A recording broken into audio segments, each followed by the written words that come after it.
नमस्कार, मैं प्रियंका। आप देख रहे हैं लगातार यूपी में अभी माहौल बहुत गर्माहट का है। वहीं 2022 के यूपी में चुनाव स्टार्ट होने वाले और हम हैं यूपी में इस समय, जहां कई किसान भी हैं और साथ में हमारे हैं हरिंदर ताऊ। तो उन्हीं से जानेंगे आखिर यूपी का जो माहौल है वो है कैसा। इस समय बहुत गर्माहट वाला है इलेक्शन को लेकर, तो आप क्या सोचते हैं इस बारे में, कौन आ सकता है इलेक्शन को लेकर? अभी तो इलेक्शन डिक्लेयर भी ना हुई है, कहाँ से गर्म आ गया। 2022 में चुनाव है, सरकार की कांटे की टक्कर रहने वाली, तो आपको क्या लगता है कौन आ सकता है? कांटे की टक्कर किसकी है? बीजेपी और सपा की। बीजेपी तो खत्म है उत्तर प्रदेश में। तुम्हें किसने कह दिया कांटे की टक्कर है? आप कह रहे हैं बीजेपी खत्म है, वहीं सोशल मीडिया पे बीजेपी चल रहा है। Social media, stream media, Instagram, Facebook, हर जगह। ये तो पैसे खर्च करो, तेरा भी नाम आ जाएगा। इन्होंने तो कह दिया पैसे खर्च करो, आपको क्या लगता है? बात तो सही है, पैसे से ही तो इनका प्रचार हुआ था। घर घर मोदी, हर हर मोदी, घर घर मोदी। ये कहाँ से फ्री में प्रचार तो नहीं हुआ था, पैसे दे करके ही प्रचार किया था। इन्होंने कहा फ्री में प्रचार नहीं हुआ, तो उसी प्रचार से मोदी जी आए थे, योगी जी आए थे, हर हर मोदी, घर घर मोदी से।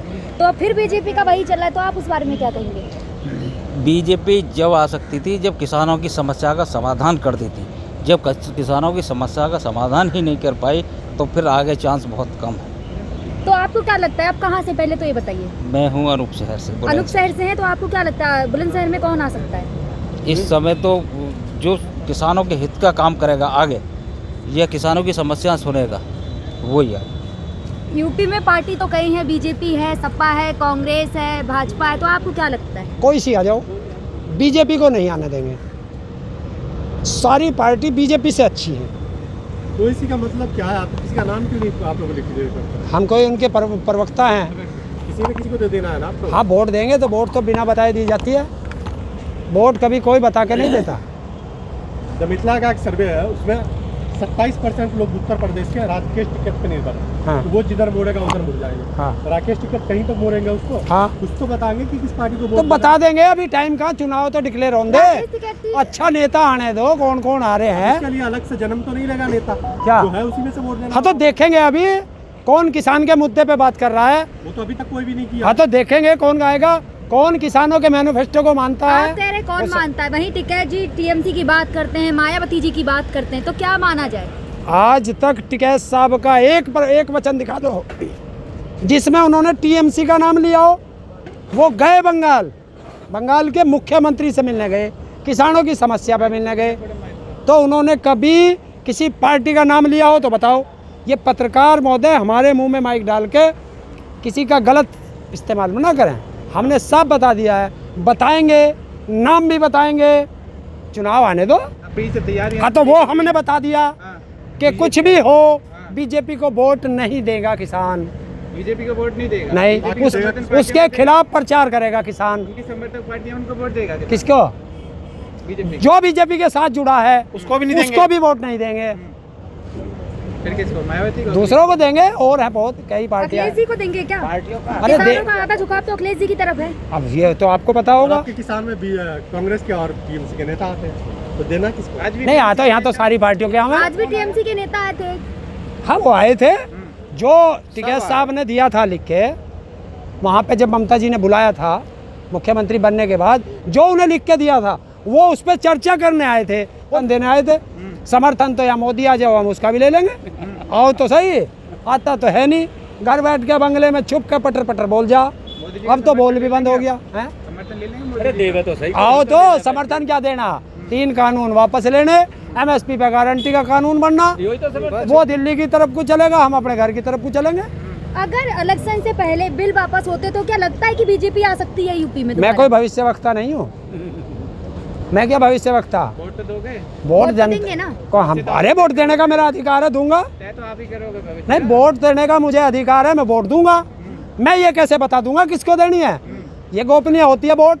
और अगर गोपनीय नहीं है तो जब वहाँ ठप्पा मारने जाते हो, बटन दबाने जाते हो, तो वो चारों भाई से कवर क्यों है? गोपनीय आप कह रहे हैं, लेकिन जब जनता को समझाएंगे तो किस तरीके से? माइक लेके समझाएंगे, पंचायतें करेंगे, जब भी तो समझे। जब महापंचायत करेंगे, जिले वाइज पंचायत करेंगे, विधानसभा वाइज पंचायत करेंगे, और हर गांव में पंचायत करेंगे।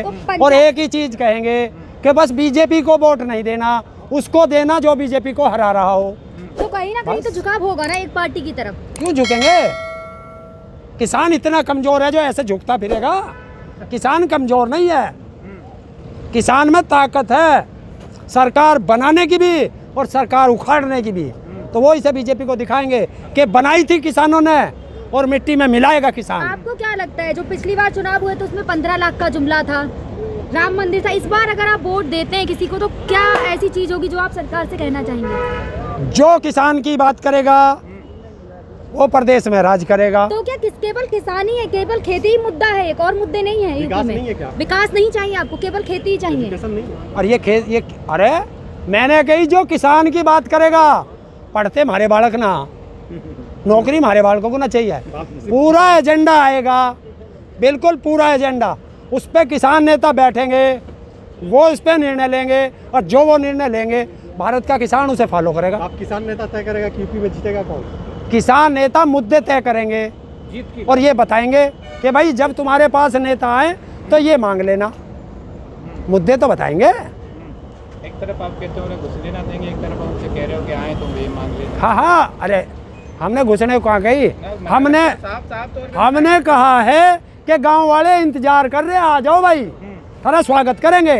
आप कह रहे हैं आ जाओ तो अरे मुझे क्या पता, गांव वाले कह रहे हैं। जुत्तों की माला घेरेंगे उनके, बताओ सादी सीधी बात बतावे, तैयार कर रखे जुत्तों की माला, गेट पे टंगी मिलेगी इन बीजेपी वालों के लिए।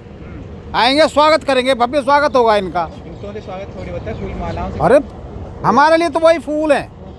हाँ, जब नई पार्टी बीजेपी किसानों के लिए एक नया कानून ला सकती है तो क्या किसान एक नया फार्मूला नहीं निकाल सकते स्वागत नहीं करने का? तो क्या आप किसान तय करेंगे यूपी में कौन आएगा?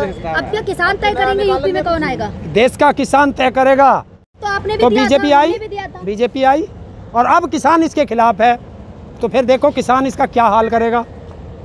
जब किसान कह चुका कि किसी को भी वोट देना, भाई बीजेपी को वोट मत देना, क्लियर हो गया कि किसान बीजेपी के खिलाफ है। और वो खिलाफ क्यों है? यूपी में कुछ तो काम किए होंगे जिससे बीजेपी वोट मांगने को जाएगी। अरे यार कुछ हाँ, काम किए। किसानों के शमशान घाट बने जहाँ नहीं होने चाहिए थे, गंगा में किसानों का एक नया वो बन गया कब्रिस्तान, जो हमारे धर्म में नहीं है। किसानों का वो काम हुआ, देश की प्रदेश की जनता का, अकेले किसान का नहीं, प्रदेश की जनता का वो काम हुआ कि हम अपने पुरखों की अंत्येष्टि करते हैं। अगर कोई गुजर जाए, अंत्येष्टि नहीं हुई, उनको गड्ढा जेसीबी से खुदवा के उसमें दबवा दिया। ये काम हुआ कि रात को हिंदू धर्म में कोई अंतिम संस्कार नहीं होता। इनके राज्य में पेट्रोल डाल के हाथरस कांड आपको भी याद होगा। किसी राज्य में बताओ कि पुलिस को पीट के सत्ता के गुंडे बदमाश को छुड़ा के ले जा रहे हों पदाधिकारी, कानपुर में वे ले गए हैं। हमें बताओ, भगवान राम के नाम पर जिनकी सबकी आस्था थी, उसमें मुस्लिम भी हैं, उन्होंने भी चंदा दिया। उन सब के दिए हुए चंदे को ये चंदा चोर खा रहे हैं और क्लीन चिट दे रहा है कौन? ढोंगी महाराज बैठ के। तो उन्हें तो क्लीन चिट मिल गई ना। है? हाँ, तो वही तो क्लीन चिट देने की नहीं बैठा किसान। आ जाओ गाँव में, को बुला रहा गाँव। तो जिस तरीके से आप ये बातें कर रही हैं और ये बातें नहीं दिख रही आपको, वो कहते हैं कि 4 साल पे मिसाल यूपी में जो आज तक नहीं हुआ वो 4 साल में कर दिखाया। अरे यार, यही तो बता रहा हूँ कि 4 साल में क्या हुआ। लगभग 15 से 20 हजार करोड़ गन्ने का बकाया 1 साल का। ठीक, पूरे भारत में सबसे महंगी बिजली उत्तर प्रदेश में, क्योंकि हमारे नोट छापने की मशीन लग रही उत्तर प्रदेश वालों के, इनसे महंगे पैसे ले लो। गेहूं हमारा एमएसपी पे नहीं बिकता, धान हमारा एमएसपी पे नहीं बिकता, आलू हमारा कोल्ड स्टोर के बाहर सड़ जा।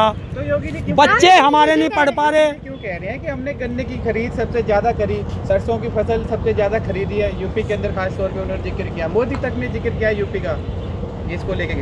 अरे इस देश में झूठ बोलने की फैक्ट्री आ गई इस बार कहीं ना कहीं- और इन्होंने तो झूठ बोलना देश के राष्ट्रपति को भी सिखा दिया। राष्ट्रपति की तनख्वाह, उसके सारे खर्चे विदाउट टैक्स होते हैं, उस पर कोई टैक्स नहीं लगता। और राष्ट्रपति महोदय लखनऊ या कानपुर के अंदर खड़े होकर कहते हैं कि मुझे 5 लाख तनख्वाह मिलती है, 2.25 लाख टैक्स कट जाता है, जबकि 30% से ज़्यादा टैक्स कटता ही नहीं किसी का भी। कौन काट रहा है उनका टैक्स? है उनका टैक्स कुछ भी ना, जुमला है देश को, सबको जुमला।